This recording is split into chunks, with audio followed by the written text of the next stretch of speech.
Bismillahirrahmanirrahim. Assalamualaikum warahmatullahi wabarakatuh. Baiklah, pada kesempatan kali ini kita akan membahas tentang khosiatul insan atau potensi dasar manusia.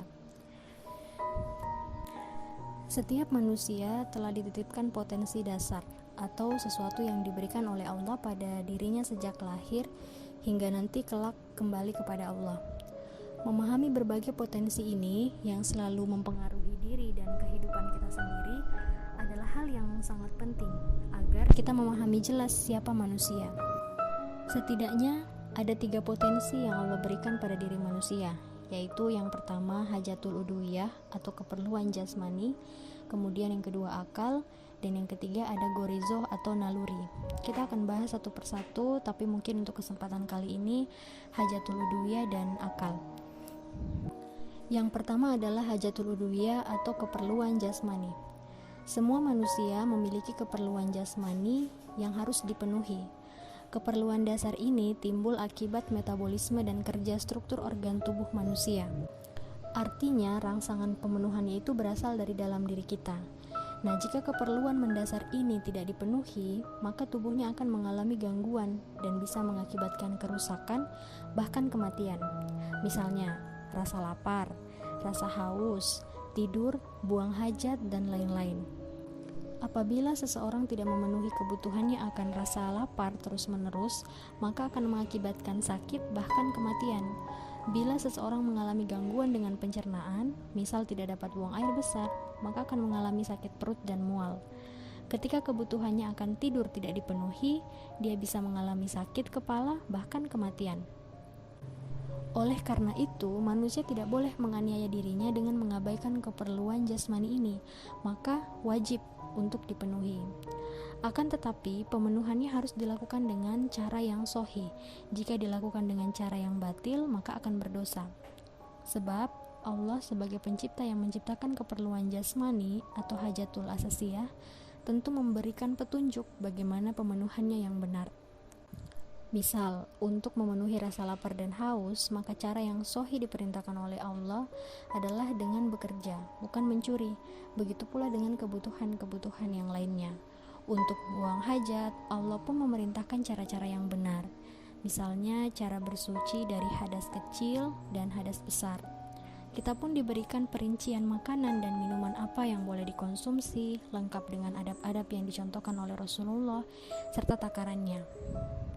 Maka lagi-lagi sebagai muslim kita wajib menuntut ilmu untuk mengetahui apa yang Allah larang dan apa yang Allah perintahkan agar amalan kita sesuai dengan hukum syara'.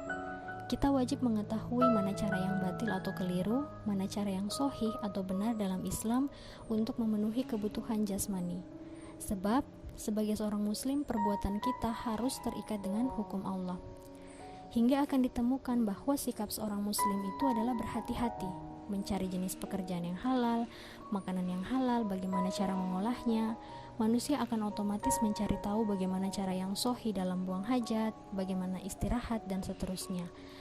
Dan ingat, Allah lah yang menitipkan rasa dan keperluan jasmani ini, maka hanya pada aturan Allah lah manusia harus berpedoman untuk memenuhinya. Nah, itu tadi tentang kebutuhan jasmani. Kemudian potensi yang kedua yang dititipkan Allah kepada manusia yaitu akal. Nah, ini yang membedakan manusia dengan hewan. Hewan memang juga memiliki keperluan jasmani, mereka juga memiliki naluri, tetapi tidak dengan akal. Nah, Allah menjelaskannya dalam Al-Quran surah Al-A'raf ayat 179, yang artinya, kami telah menjadikan untuk isi neraka jahanam kebanyakan dari manusia dan jin. Mereka mempunyai akal, tetapi tidak digunakan untuk berpikir. Mereka mempunyai mata, tetapi tidak digunakan untuk melihat. Mereka mempunyai telinga, tapi tidak digunakan untuk mendengar. Dan mereka itu seperti hewan, bahkan lebih hina lagi. Nah, sehingga ini menjelaskan apabila manusia tidak menggunakan potensi akalnya, maka mereka sama dengan hewan. Nah, akal ini apa?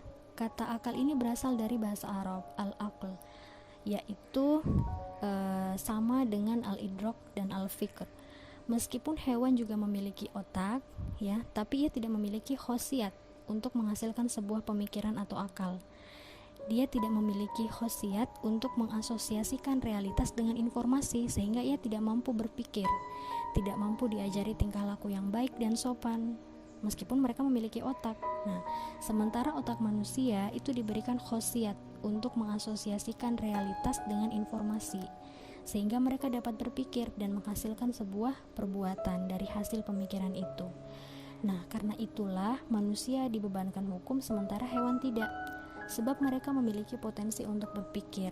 Itulah mengapa perbuatan manusia akan dihisap dan dipertanggungjawabkan, sebab mereka memiliki potensi akal untuk memilah mana yang benar dan mana yang salah. Jadi akal ini potensi yang digunakan manusia untuk menimbang suatu pilihan, termasuk dalam kebutuhan jasmaninya. Mereka menimbang bagaimana cara-cara yang disyariatkan oleh Allah untuk memenuhi kebutuhan jasmaninya. Wallahu a'lam bishawab.